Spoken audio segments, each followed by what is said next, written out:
Hello? Hi, and welcome to our video review for Luigi's Mansion for the GameCube. This game is definitely a departure from what you're used to from previous Super Mario Bros. Games, in that there's really no platforms to jump, and in fact you can't jump at all. The gameplay mechanics in Luigi's Mansion, instead of following the jump and butt stomp mechanics that you're used to in the past, it's all about capturing ghosts. The story goes that Luigi receives a weird letter from Mario stating that he's won a mansion, but the thing is Luigi doesn't even remember ever entering the contest. So he's asked to meet Mario, and he does venture to go see him, but when he gets there he finds that Mario's nowhere to be found and that the mansion is crawling with ghosts. So he sets out to extinguish the mansion of all the ghosts and to rescue his brother. In order for Luigi to exterminate the ghosts, he has to use a vacuum that's given to him by a small professor. The vacuum has a lot more uses than just vacuuming ghosts. It can also shoot water, it can shoot ice, and it can also shoot fire. And of course you'll pick those up as the game goes on. That won't be immediately available as the game starts. But basically how you do it is you'll have like ghosts roaming around the room. You'll turn your back on them and they'll come towards you. You'll spin around and you'll shine the flashlight on them. When you do that, it stuns the ghosts, and then you can see their heart. Once you can see their heart, you want to press the right trigger button, and then you'll start sucking the ghosts up. Now, the ghosts aren't going to be easy to capture. They'll try to escape. In order to keep them from getting away, while you're sucking them up with a vacuum, you need to hold the left analog stick in the exact opposite position from the ghost, and that'll help you actually capture them a lot faster. Other than the ghost capturing in the game, which is predominantly the biggest part of the game, there's also lots of puzzles in the game that you have to solve. Some ghosts that just roam the mansion, you can pretty much just shine a light on them and you can capture them. But there are 23 other special ghosts in the game that you have to catch, and you have to do a little more to get them. There's one ghost that's lifting weights in a weight room. In order to make him snareable, you'll have to actually hit one of the heavy bags in the gym, and it'll hit the ghost, and then his heart will appear and you'll be able to capture him. There's another ghost that's shooting pool in a room, and when he shoots the pool, takes a shot, the billiard balls will fly into the air. You have to suck up one of the billiard balls with a vacuum and then aim at the ghost, hit him, and then his heart will appear. Another important aspect of Luigi's Mansion is finding treasure. And the reason it's important is because at the end of the game, your points are actually directly related to how much money you've collected. And there are some nice little extras that you get if you collect a lot of money. And this actually brings a lot of interactivity into the game, because pretty much every object in every room can be manipulated with the vacuum. You can suck pictures off of walls, you can pull tablecloths off of tables, you can rattle vases, and gold bars will fly out of them. So in traditional Nintendo form, there's a lot of little hidden secrets in the game, and if you really take the time to sort through each room, it definitely pays off for you at the end. The big problem with Luigi's Mansion's gameplay is that that's just about all there is to it. I know for a while a lot of people thought maybe there might be a lot more to the game, that maybe the vacuum was just kind of a precursor to other things to come, but that's simply not the case.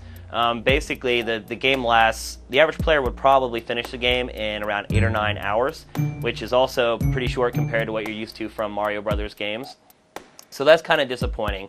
But the thing is that by the time you get done with the gameplay has just about reached its limit as far as how much you can tolerate. So I can understand why they made it short, but at the same time, I think a lot of people are probably expecting more from the game than 8 or 9 hours of gameplay. The graphics in Luigi's Mansion are impressive, and they are probably the defining next-generation graphics for the console. Granted, Rogue Leader is probably a little more flashy, but there's a lot more effects going on in Luigi's world. Most impressive, to me at least, is the physics system. The vacuum, when it sucks in, affects everything in the world. And you can see dust particles floating in the air, and if you actually get the vacuum close to them, you can see the dust particles starting to gather, and they'll start being drawn into the vacuum. Another really cool thing about the game is the lighting.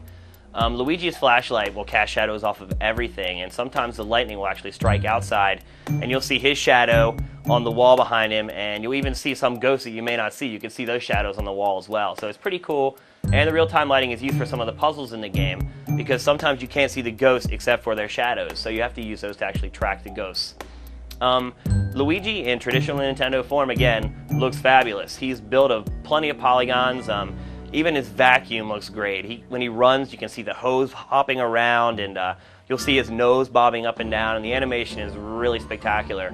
But unfortunately, because they dedicated so many polygons to Luigi, the worlds themselves are kind of blocky, and they could definitely use a few more polygons. The rooms are small. You don't get the big expansive worlds that you've seen in maybe Super Mario 64. So you would think that maybe they could do a little more with it, but in the end, apparently they couldn't. Another problem with the graphics that I should mention is the textures. The GameCube has been, it's been boosted up as being this texturing monster. But in this game, it's kind of hard to say that that's true.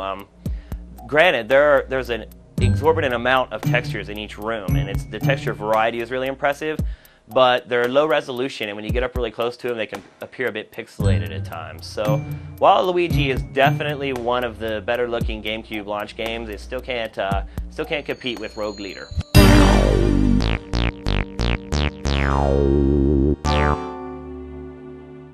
The sound in the game, it's solid, it's good, but the same tune is played throughout the entire game, and as catchy as it is, and believe me, I've been whistling it now for weeks, it still does get tiresome after a while. It's kind of cool that Luigi, he actually reacts to the song throughout the game. If he's almost dead, you can kind of hear desperation in his voice as he hums the song. And if he's at full health, he'll actually whistle along, and it'll be a lot more spunky. Overall, Luigi's Mansion is a technically strong game, and his graphics will definitely astound people. And if you're looking for a game to pop into your GameCube when your friends come over and you want to impress them, then this is a good one to do that. But with only 8 or 9 hours of gameplay, it's hard to rationalize spending $50 or $60 on the game for anyone but a collector. So I would say go out, rent the game. If you like the first couple hours, pick it up. If not, keep it, rent it for a few days, and you should have plenty of time to get through it at least twice.